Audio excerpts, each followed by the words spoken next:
Hello and welcome to Stories That Shape Us. My name is Joanna Daniel. Thank you for joining me in Stories That Shape Us. I always have to do that at the beginning because I'm so grateful that you're here. So in this episode of Stories That Shape Us, I want to talk about a really important subject. So I've just finished a training on abuse awareness. I just finished an abuse awareness training. It's over 2 days. We've done one day today and we're doing the other day tomorrow. And I'm reading a post. I went on LinkedIn and I saw this post and I thought it kind of connects with something that I've been mulling about all weekend. And I'm going to talk about that in tomorrow's podcast. But for today, I just wanted, first, let me do a trigger warning at the top of this, just in case you know that there might be content in this episode of Stories That Shape Us that might be triggering. So I just need to do that at the beginning. So I went on social media and I saw a post and it was criticizing a woman for what she was wearing. And she was reporting on a case, why she was wearing. I won't go into why.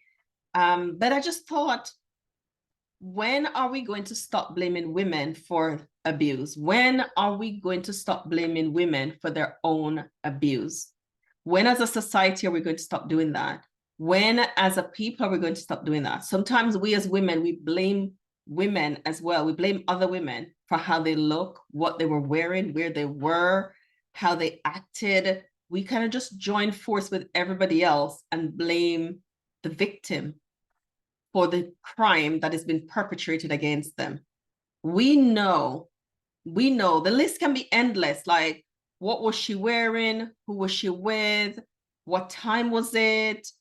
What were her friends doing? Why wasn't she with her friends? And the list of questions sometimes are endless for the woman. Now, there's so many things that can make a woman feel unsafe. I'm at home and when I'm home alone, I make sure all the doors are closed and that helps me feel safe. I know that there are times when I don't go out walking at certain times on my own, or if my husband's not with me, then I don't go because that feeling of not being safe. Now, all of that, I can put all that precautions in place and still get hurt. And society sometimes would still blame me for, well, why did she go so late? You know, there might be questions still around that I have to answer for the thing that happened to me. I know most of you here are Christians, most of our community, and I know we don't exempt. We're not exempted because we do it in church as well. We blame the victim for being harmed. And I just thought, let's have this conversation. When do we stop blaming victims for the crimes that has been perpetrated against them? We think you should know better. You shouldn't have done that. You shouldn't have worn that. You shouldn't have gone there. You shouldn't have talked to those people. You shouldn't have befriended them. And on the list goes. And sometimes I wonder, why do we do that sometimes? Is it just because we are uncaring? Or is it because we're trying to resolve the conflict for ourselves in our minds? And these are some of the ways that we want to resolve it.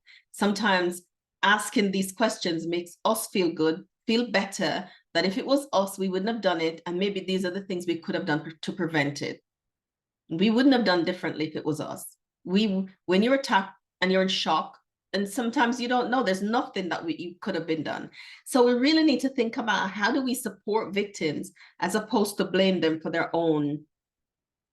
crime that has been perpetrated against them. So can we lay the blame at the place where it should lay? Can we make perpetrators responsible for the crimes that they commit?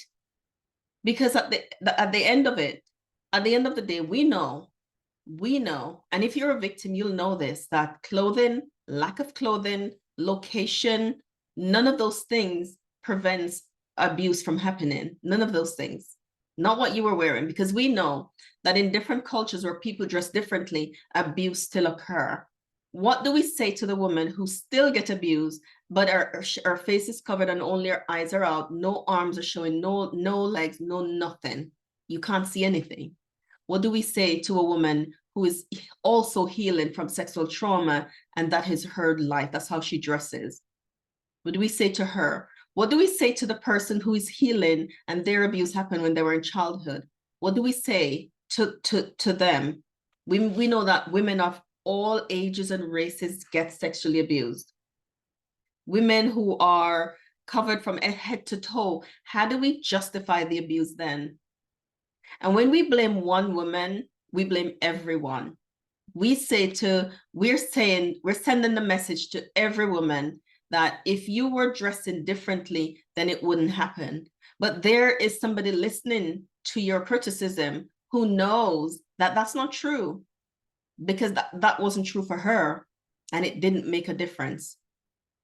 And as we think about ending violence, sexual violence against women, against people, against, children, if we're not helping people to take responsibility for the things that they've done, then we're going to be here for a long time doing the same thing, right?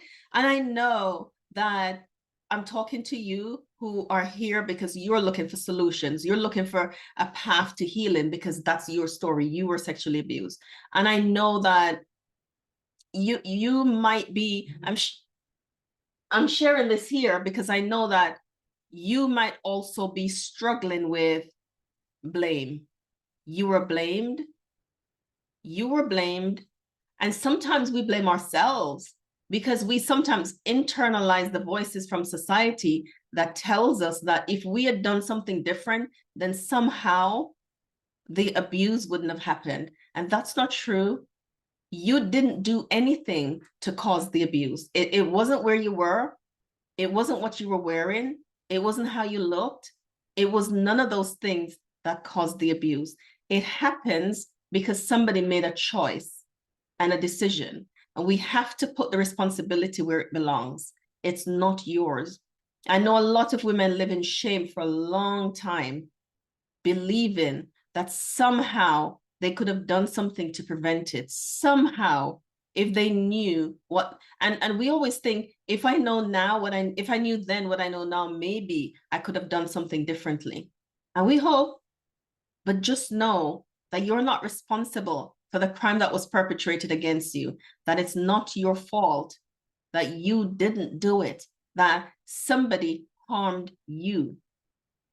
And as you are navigating the rough places of healing from sexual trauma, just know that there's an end to the depth of the pain, that it doesn't stay as sharp and as raw all the time. It does change. And you really get to the place where you can release shame, where you can stop blaming yourself, where you can breathe and you can relax and you can begin to get to know and identify who you are apart from it. I want you to know that if you've never done anything to tackle the pain and the wound of sexual trauma, I want you to know that it's a journey worth taking. I want you to know that without healing, it's going to forever hold you back in different ways that you can't even quantify. You might know some of them right now. You might struggle with limiting beliefs. You might struggle with low self-esteem. You might struggle with relational issues. You might struggle in your romantic relationships. We know it impacts it there. You might struggle in your parenting. You might struggle to believe you deserve love or that you are lovable, because love hurt then, but love doesn't always hurt. Sometimes love is soothing and comforting and caring. Sometimes love is a warm, safe space that you can be in. Sometimes love heals.